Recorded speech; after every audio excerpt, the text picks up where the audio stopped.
Live on 20 News with Mike Esham. And this is Grant Nelson. Coming to you live from our studio in downtown Tucson.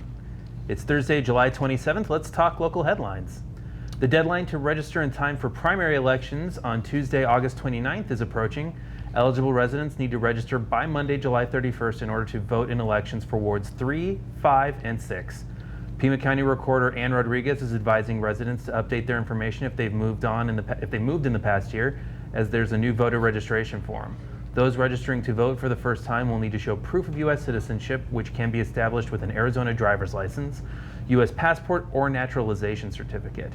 Get registered and participate in a little good old-fashioned voter fraud. It's what the cool kids are doing. Are you registered? I think so. Yeah, Totally I think so too. Yeah. I think I just moved though. Okay. Governor Doug Ducey said he still has concerns about the Republican plan to replace the Affordable Care Act, mostly having to do with the state's Medicaid system. Ducey's spokesman said that the governor has been working with Senator John McCain on 3 amendments, which were introduced to McCain on Wednesday. Ducey hopes the amendments will expand healthcare options in the state. One amendment seeks to maintain the expansion of Medicaid in the state, which was passed under Proposition 204 in 2000. The extended Medicaid to Arizona residents up to 100% of the federal poverty level. McCain's office stated that cutting Medicaid funding could cost Arizona between $356 and $480 million by 2024. Ducey's office said that these cuts would be unfair to the state's residents. The Second Amendment seeks to slow the Medicaid phase out, which is being processed by the Republican healthcare bill. This would give the state 10 years to adjust to the new healthcare system in the Republican healthcare if the Republican healthcare bill passes.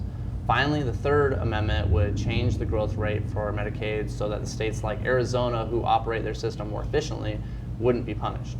Ducey's office said that the bill, as it stands, rewards states who pay more for Medicaid rather than encouraging states to run more efficient systems. His spokesman cited the example of Connecticut, who pays much more for Medicaid and who would be getting $8 billion more per year because of the higher spending. Connecticut officials warned Ducey not to ruin their hustle. Speaking of health care, the chairman of the Democratic National Committee said yesterday that the Affordable Care Act resulted in a 36% reduction in the uninsured rate in Arizona. DNC Chair Tom Perez also said that the system, commonly known as Obamacare, helped more than 14,000 people get on Medicaid and 300,000 people get insurance who had a pre-existing condition. Arizona has been frequently cited for skyrocketing premiums, but Perez says this is due to insurance companies setting their rates too low, then having to adjust them to realistic figures.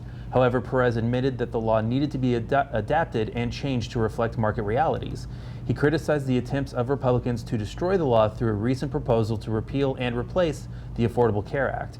He said that, quote, "We're in this process where they're just throwing anything against the wall in the Senate and hoping something sticks." Ew. Meanwhile, Senate custodians complained that the Senate chamber walls are covered in bile and Ron Paul's dip spit. That's not good for anybody. That's gross. Yeah. A study by the website Ancestry.com revealed the most common surnames in Arizona, and they're pretty boring and, of course, white. The 3 most common names were Smith, Johnson, and Garcia, which was just thrown in there to provide some diversity. Smith was the most common surname in 45 states, according to the study. Besides Smith, the most common surnames across the country were Johnson, Miller, Jones, Anderson, and Williams. I believe we had some really good Wildcats by those names. Hawaii was the only state with popular uncommon surnames, as their top 3 were Lee, Wong, and Kim. After hearing the results, the president tweeted that this revealed the truth that Hawaii is an agent of China, which is why they challenged his travel ban. That would upset me too. Yeah, I'm upset. Arizona Representative Raul Grijalva criticized the decision by the president to ban transgender people from serving in the military on Wednesday. Grijalva called the decision disgusting and unpatriotic in an official statement. Oh! He said that the president turned his back on 15,000 current active transgender members of the military, the LGBT community, and our nation. He said that military members who bravely serve their country in the name of freedom, liberty, and rights for all deserve a better commander-in-chief. Ouch. In a tweet early Wednesday morning, Trump announced that transgender people would no longer be able to join the armed forces. Recently, Congress had been debating a bill that would have funded surgery for transgender members, but with the new ban, the debate is over. A 2016 study by the RAND Corporation found that there are 1,300 to over 6,600 active transgender troops serving in the military. Grijalva said that he based his figures on a 2014 UCLA study. Either way, a lot of people are getting screwed over by Trump's decision, which came out of nowhere and surprised even military personnel. Secretary of Defense James Mattis was on vacation when the announcement was made, and John McCain, who heads the Defense Appropriations Committee, said that he was not made aware of the decision until he saw the tweet. McCain said on Wednesday that this is why official policy statements shouldn't be made via Twitter. Trump announced on Twitter a new policy called "John McCain needs to shut the hell up." Yeah, come on, McCain. So rude. Yeah. Now in national and international news, the nonprofit group Food and Water Watch filed a lawsuit against President Trump on Tuesday over claims of secrecy among Trump's Infrastructure's counsel. In the lawsuit, the group claimed that the Trump administration violated the federal public access requirements while running the new panel. In addition to Trump, the suit lists the Transportation and Commerce departments as defendants. The infrastructure panel is being ruined by billionaire real estate developers Richard Lafrock and Stephen Roth, who are helping oversee Trump's proposed $1 trillion infrastructure plan. While they have been meeting for months, Trump only recently issued executive order to formally establish the panel. The lawsuit states that the administration violated the Federal Advisory Committee Act. This rule requires advisory panels to publicly disclose meetings and members and requires membership to provide balanced points of views. Food and Water Watch claims that Lafrock and Roth have long-standing personal and financial ties to the president and have their own development projects that would benefit from the infrastructure plan. They also claim that the council has been meeting in private, suspecting policy proposals and providing advice. A White House spokesman said that the administration has complied with the applicable federal rules and regulations. They added, just don't look into it. The mayor of Los Angeles vowed to defy a recent order by the Trump administration to crack down on immigration in so-called sanctuary cities. Mayor Eric Garcetti told BuzzFeed on Wednesday that the city would continue to protect undocumented immigrants in the city despite threats from the White House. The Trump administration announced on Tuesday that sanctuary cities must provide immigration agents with access to jails and give a 2-day notice before releasing an undocumented immigrant from custody. If they don't comply with the order, the administration said that they risk having federal grants cut off. These grants are used to equip law enforcement with equipment and other supplies. However, a federal judge said yesterday that the administration cannot deny funds that don't deal directly with the issue at hand. Since the grants aren't used to enforce immigration laws, then the order could be illegal. There's been no word yet if sanctuary cities are planning to sue. Perhaps they should just wait until the Trump administration clears the other 85 lawsuits already launched against them. Philippines President Rodrigo Duterte threatened to bomb an indigenous school on Monday for what he says is an illegal attempt to spread communist anti-government ideology.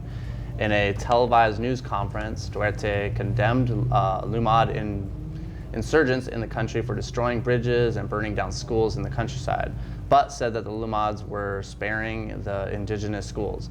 He says that this is because the schools are operating under rebel control without government permits.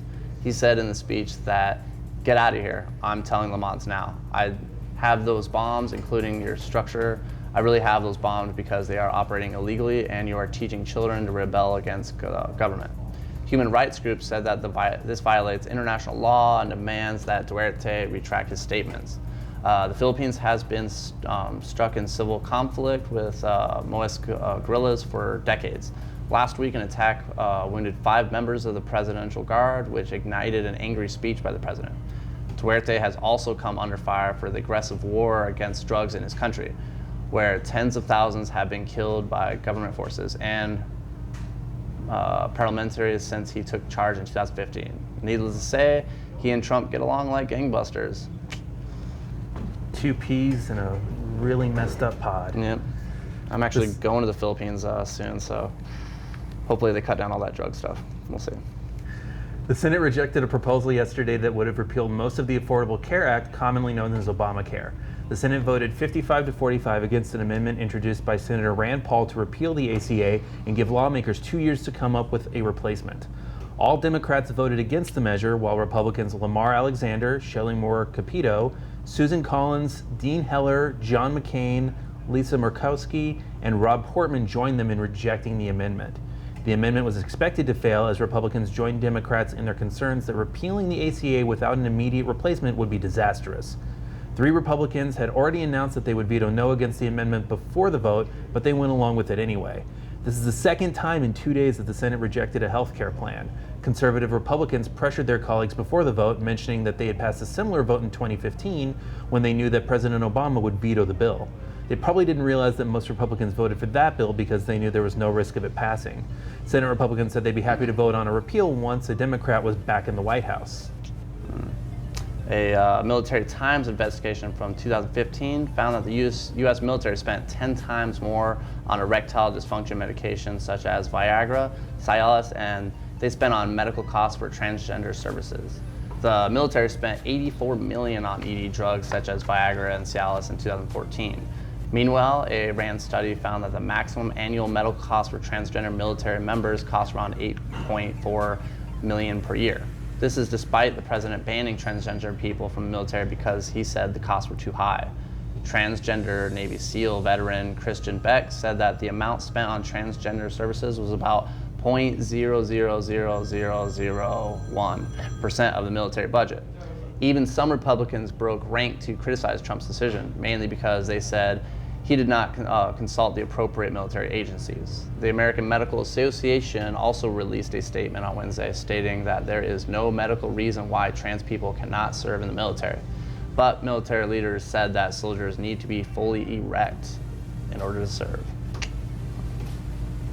This is 5 on 20 News with Mike Esham. It's Grant Nelson. Don't forget to give us a like on Facebook and subscribe to our YouTube channel for all the latest Creative Tucson content. Stay cool, Tucson. See you guys tomorrow. Remember, swoosh and flick. Bye. See ya.